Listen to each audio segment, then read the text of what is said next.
খেলার খবর থেকে বিদেশের খেলার খবর নিয়ে এই মুহূর্তে আমি মৌসুমী রয়েছি আপনাদের সঙ্গে। শুরু করছি আপনাদের প্রিয় অনুষ্ঠান খেলা আর খেলা। নিবেদন করছে সংবাদ প্রতিদিন। গত সিজনে আশানুরূপ পারফরমেন্স থাকেনি ওড়িশা এফসি পরাজিত হতে হয়েছিল আইএসএলের টানা দুটো ম্যাচে, যা ব্যাপকভাবে হতাশ করেছিল সমর্থকদের। কিন্তু সময় এগোনোর সাথে সাথে ধীরে ধীরে ঘুরে দাঁড়াতে শুরু করেছিল এবারে সুপার কাপ জয়ী এই ফুটবল দল। নয়া সিজনে সাফল্য নিশ্চিত করাই এখন প্রধান লক্ষ্য ম্যানেজমেন্টের। সেই মতো এবার তাদের নজর গিয়ে পড়েছে মন্টিনিগ্রোর দাপটে ফুটবলারের দিকে। সিনিসা স্ট্যানিসাভিচ শেষ মরশুমে দক্ষিণের শক্তিশালী ফুটবল ক্লাব গোকুলাম কেরালার হয়ে খেলতে দেখা গিয়েছিল বছর 30-এর এই তারকাকে। গত মে মাসেই তার সঙ্গে চুক্তি শেষ হয়ে গিয়েছিল গোকুলামের। মনে করা হচ্ছে এবার তাকেই হয়তো দলে টানবে ওড়িশা।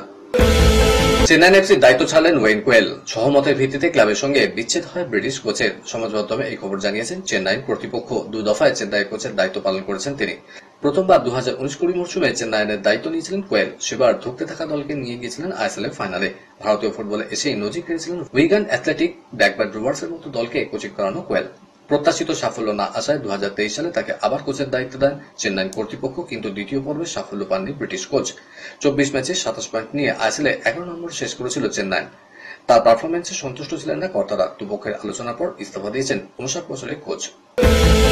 ইতিমধ্যেই ভারতের ফুটবল কোচ নিয়োগের বিজ্ঞপ্তি প্রকাশ করা হয়েছে সর্বভারতীয় ফুটবল ফেডারেশনের পক্ষ থেকে। তাতে বেশ কিছু আবেদনও জমা পড়েছে।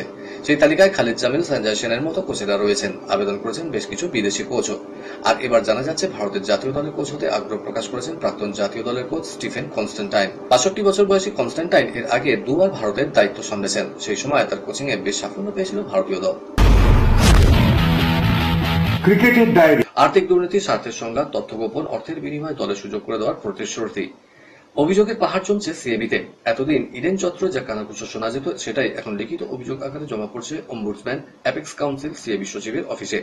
তালিকায় কোষাধ্যক্ষ প্রবীর চক্রবর্তী, যুগ্ম সচিব দেবব্রত দাস, গ্রাউন্ডস কমিটি তথা বেঙ্গল প্রো টি20 লিগের সদস্য অম্বরীশ মিত্র তো ছিলেনই, এবার যুক্ত হল মহাদেব চক্রবর্তীর নাম। তার বিরুদ্ধে অভিযোগ নিয়মকে বুড়ো আঙুল দেখিয়ে অ্যাপেক্স কাউন্সিলের সদস্য হয়েছেন। কলকাতা পুলিশের গোয়েন্দা দপ্তরে এসিপি পদ থাকাকালীন তিনি কিভাবে অ্যাপেক্স কাউন্সিলে জায়গা পান তা নিয়ে প্রশ্ন তুলেছেন শ্যামল দাস নামে এক ক্রিকেট অনুরাগী। সিএবির নিয়মের 4th চ্যাপ্টারে 34(3)D ধারা লঙ্ঘনের অভিযোগ উঠেছে মহাদেব বাবুর বিরুদ্ধে। নিয়মে বলা হয়েছে সরকারি কর্মচারী একমাত্র স্পোর্টস কোটায় অ্যাপেক্স কাউন্সিলের সদস্য বা পদাধিকারী হতে পারেন, আর তা মহাদেব বাবুর ক্ষেত্রে প্রযোজ্য নয়। ইতালি যেন অগ্রদূত। জো বার্নসদের সাফল্যে ইউরোপীয় ক্রিকেট সম্ভাবনা দেখছে আইসিসি। আগামী দিনে ইউরোপ এবং আফ্রিকায় ক্রিকেটের জনপ্রিয়তা বাড়াতে নতুন উদ্যোগ নেওয়ার কথা ভাবছে আন্তর্জাতিক ক্রিকেটের নিয়ামক সংস্থা। টি20 বিশ্বকাপ 20 দল থেকে বাড়িয়ে 24 দলের কথা ভাবছেন জয় শাহরা। আইসিসির বার্ষিক সভা এ নিয়ে আলোচনা করা হবে। 1 ডিসেম্বর থেকে আইসিসি চেয়ারম্যান হয়েছেন জয় শাহ। আগামীকাল থেকে শুরু হচ্ছে আইসিসির 4 দিনের বার্ষিক সাধারণ সভা। জয় শাহর অধীনে এটাই প্রথম বার্ষিক সাধারণ সভা। সেখানে টি20 বিশ্বকাপ নিয়ে আলোচনা হবে। 2026 সালে ভারতে টি20 বিশ্বকাপে খেলবে 20টা দল। ইতিমধ্যে ইতালির মতো দল বিশ্বকাপের যোগ্যতা অর্জন করেছে। আইসিসি মনে করছে ইতালির সাফল্য দেখিয়ে দিল ইউরোপ বা আফ্রিকার মতো এলাকায় ক্রিকেটের জনপ্রিয়তা বাড়ানোর জায়গা রয়েছে। ভারত পাকিস্তান ম্যাচ বাতিল নিয়ে বিতর্ক এখনো থামছে না। ভারতীয় ক্রিকেটারদের আপত্তিতে ওয়ার্ল্ড চ্যাম্পিয়নশিপ অফ লেজেন্ডসে ভারত বনাম পাকিস্তান ম্যাচ বাতিল হয়ে গিয়েছে। এই ঘটনার পর ভারতের এক ক্রিকেটারকে নিশানা করেছেন শাহিদ আফ্রিদি। পাকিস্তান ক্রিকেটের মতে একজনের জন্যই এই খেলা ভেস্তে গিয়েছে। আফ্রিদির নিশানায় শিখর ধাওয়ান। সরাসরি নাম না করলেও পাক ক্রিকেটারের ইঙ্গিত স্পষ্ট বোঝা যাচ্ছে। পাকিস্তানের বিরুদ্ধে খেলতে না চেয়ে সবচেয়ে বেশি সরব হয়েছিলেন ধাওয়ানি। তিনি সমাজ মাধ্যমে জানিয়েছিলেন তিনি এই ম্যাচ খেলবেন না। পাশাপাশি আয়োজকদের ম্যাচ বাতিলের জন্য তারা একটা চিঠিও লেখেন। সেই চিঠিও সমাজ মাধ্যমে পোস্ট করেন ধাওয়ান। তারপরে আয়োজকদের তরফে জানিয়ে দেওয়া হয় যে এই ম্যাচ হচ্ছে না। ভারতীয় দলের ফিটনেস সমস্যায় উদ্বিগ্ন মহেন্দ্র সিং ধোনি। 44 বছর বয়সে এসেও নিজের ফিটনেস ধরে রেখেছেন তিনি। এখনো 20 ওভারে গ্লাভস হাতে উইকেটের পিছনে নির্দ্বিধায় দাঁড়িয়ে থাকেন। তবে ক্রিকেটারদের ফিটনেস নিয়ে যথেষ্ট উদ্বিগ্ন তিনি। রাঁচিতে এক অনুষ্ঠানে বক্তৃতা দিতে গিয়ে তিনি জানান ফিটনেস নিয়ে বর্তমান প্রজন্ম ভীষণ উদাসীন। এখন কেউ খেলাধুলা করতে চায় না। এ প্রসঙ্গে নিজের মেয়ে জিভার কথাও তিনি বলেছেন। এরপরেই ধোনি জানান প্রত্যেককে ভাবতে হবে কিভাবে নিজেকে বিভিন্ন কাজে ব্যস্ত রাখা যায়। তার মতে দৌড়ঝাঁপ না করলে শরীর ফিট হবে না। দীর্ঘ চোট সমস্যা কাটিয়ে অবশেষে মাঠে ফেরার প্রস্তুতি নিচ্ছেন ভারতীয় পেসার মোহাম্মদ শামি। ইংল্যান্ডে 5 ম্যাচের টেস্ট সিরিজে ভারতীয় দলে জায়গা না ফেললেও ফের ক্রিকেটে নিজের উপস্থিতি জানান দিতে প্রস্তুত। আসন্ন ঘরোয়া মৌসুমে বাংলার 50 জন সম্ভাব্য খেলোয়াড়ের তালিকায় তাকে অন্তর্ভুক্ত করা হয়েছে। সেই তালিকায় প্রথমেই তার নাম, যা রীতিমতো বড় খবর ক্রিকেট মহলে। ভারতীয় ক্রিকেট কন্ট্রোল জানিয়েছিল শামি পুরোপুরি চোটমুক্ত নন, তাই তাকে ইংল্যান্ড সফরের টেস্টে দলে রাখা হয়নি। তবে এবার জানা যাচ্ছে তিনি দ্রুত সুস্থ হয়ে প্রতিযোগিতামূলক ক্রিকেটে ফিরতে চলেছেন। এই প্রত্যাবর্তনের জন্য প্রথম বড় মঞ্চ হতে পারে 28 আগস্ট থেকে শুরু হওয়া দলীপ ট্রফি। খেলার আরো খবর রয়েছে, কিন্তু এখন সময় একটা ছোট্ট ব্রেকের। ফিরছি ব্রেকের পর, সঙ্গে থাকুন।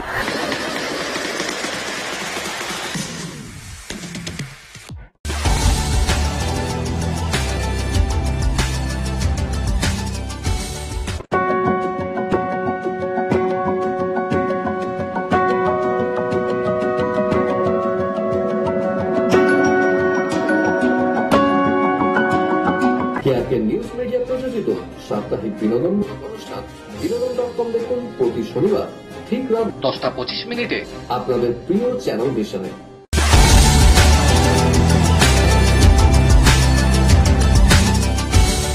ব্রেকের পর আমি আবার হাজির খেলা আর খেলাতে। বিদেশের ডায়েরি 2028 লস অ্যাঞ্জেলেস অলিম্পিক্সে ইতিমধ্যে অন্তর্ভুক্তি হয়েছে ক্রিকেটের 128 বছর দীর্ঘ প্রতীক্ষার পর এবার অলিম্পিকে ক্রিকেটও মিলবে গোল্ড মেডেল। মূলত 2028 সালের লস অ্যাঞ্জেলেস অলিম্পিক গেমসে একটি ক্রিকেট টুর্নামেন্ট অনুষ্ঠিত হবে। পুরুষ ও মহিলা বিভাগে টি20 ফরম্যাটে ম্যাচগুলি সম্পন্ন হবে। তবে এই টুর্নামেন্টে কারা খেলতে পারবে তা এখনো সিদ্ধান্ত হয়নি। ইতিমধ্যে এমন একটি রিপোর্ট সামনে আসছে যেটাই ভারত এবং পাকিস্তানের ক্রিকেট অনুরাগীদের অবাক করেছে। রিপোর্টে বলা হয়েছে আইসিসি একটি রিজিওনাল কোয়ালিফিকেশন মডেলের দিকে এগিয়ে যাচ্ছে। এর অর্থ হলো এশিয়া, ওশেনিয়া, ইউরোপ এবং আফ্রিকা প্রতিটি অঞ্চল থেকে শুধুমাত্র শীর্ষস্থানীয় টি20 দল অটোমেটিক কোয়ালিফিকেশন অর্জন করবে এবং চূড়ান্ত স্থান একটি যোগ্যতা অর্জনকারী টুর্নামেন্টের মাধ্যমে নির্ধারিত হবে। তারা দুজনেই এখন অবসর গ্রহে, কিন্তু তাদের দ্বৈরথ টেনিস বিশ্বে অমর রয়ে গেছে। তাদের নাম উঠলেই টেনিস প্রেমীদের চোখে এখনো ভেসে ওঠে 2008 উইম্বলডনের সেই মহাকাব্যিক ফাইনাল। 4.5 ঘন্টারও বেশি চলা সেই লড়াই উইম্বলডন তো বটেই, টেনিসের ইতিহাসও অন্যতম সেরা ম্যাচ হিসাবে লেখা রয়েছে। তারা রজার ফেডেরার এবং রাফায়েল নাদাল, যাদের আবার একসঙ্গে দেখা গেল, তবে টেনিস কোর্টে নয়। স্পেনের 22টি গ্র্যান্ড স্ল্যাম জয়ী মহাতারকার একাডেমি ঘুরে দেখতে এসেছিলেন সস্ত্রী ফেডেরার। সুইজারল্যান্ডের কিংবদন্তির সঙ্গে নাদালের ছবি সমাজ মাধ্যমে ছড়িয়ে পড়তে স্মৃতিমেদুর হয়ে পড়েন ভক্তরা।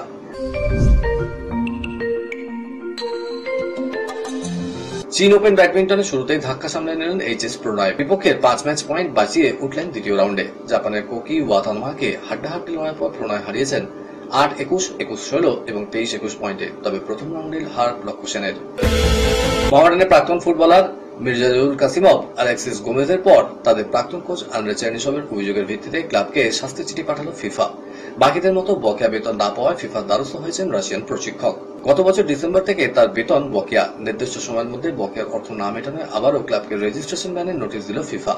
চুক্তিভঙ্গের অপরাধে মোট অর্থের 5% অতিরিক্ত অর্থ দিতে হবে। পরিস্থিতি ক্রমাগত হাতের বাইরে বেরিয়ে যাচ্ছে। এই প্রসঙ্গে মোহামেডান সচিব ইশতিয়াক আহমেদ বলেন, আশা করি চলতি মাসের শেষেই বিনিয়োগকারী সমস্যা মিটে যাবে। এশিয়া কাপের ভবিষ্যৎ অনিশ্চিত। আদৌ এই প্রতিযোগিতা হবে কিনা তা বোঝাই যাচ্ছে না। এশিয়া কাপ না হলে বড় রকমের আর্থিক ক্ষতি হতে পারে পাকিস্তানের। ক্ষতির পরিমাণ আনুমানিক 35 কোটি টাকা। এশিয়া কাপ থেকে 35 কোটি 6 লক্ষ টাকার লাভের আশা রয়েছে পাকিস্তানের। প্রতিযোগিতা না হলে সেই টাকা পাকিস্তানের ঘটে আসবে না। গত আর্থিক বছরে আইসিসি এবং এশীয় ক্রিকেট কাউন্সিল থেকে 664 কোটি টাকা পাওয়ার কথা পাকিস্তানের। আন্তর্জাতিক ক্রিকেট থেকে আয় হতে পারে 6 কোটি 64 লক্ষ টাকা। সব মিলিয়ে 249 কোটি টাকার লাভের কথা রয়েছে তাদের। আগামী ঘরোয়া মরশুমে আবার কর্ণাটকের হয়ে খেলবেন করুণ নায়ার। তাকে নো অবজেকশন সার্টিফিকেট দিয়েছে বিদর্ভ ক্রিকেট সংস্থা। গত মরশুমে বিদর্ভকে রঞ্জি ট্রফি জেতাতে ব্যাট হাতে দারুণ ভূমিকা নিয়েছিলেন করুণ। তারই সুবাদে 8 বছর পর ভারতীয় টেস্ট দলও জায়গা ফিরেছে তার। কলকাতার ডায়েরি নিবেদন করছে গুড এজ হসপিটাল।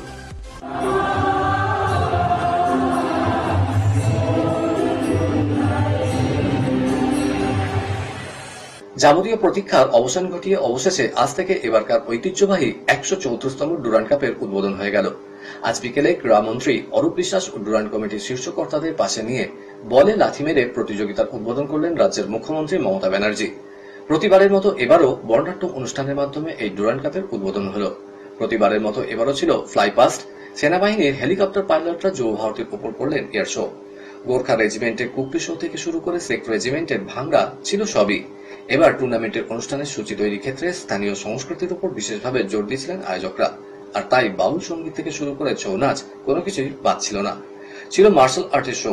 সবটাই হলো সেনাবাহিনীর নিজস্ব ব্যান্ডের সঙ্গীতের মাধ্যমে। আজ উদ্বোধনী ম্যাচে মাঠে নেমেছিল ইস্ট বেঙ্গল এবং সাউথ ইউনাইটেড। টুর্নামেন্টের ফাইনাল আগামী 23 আগস্ট।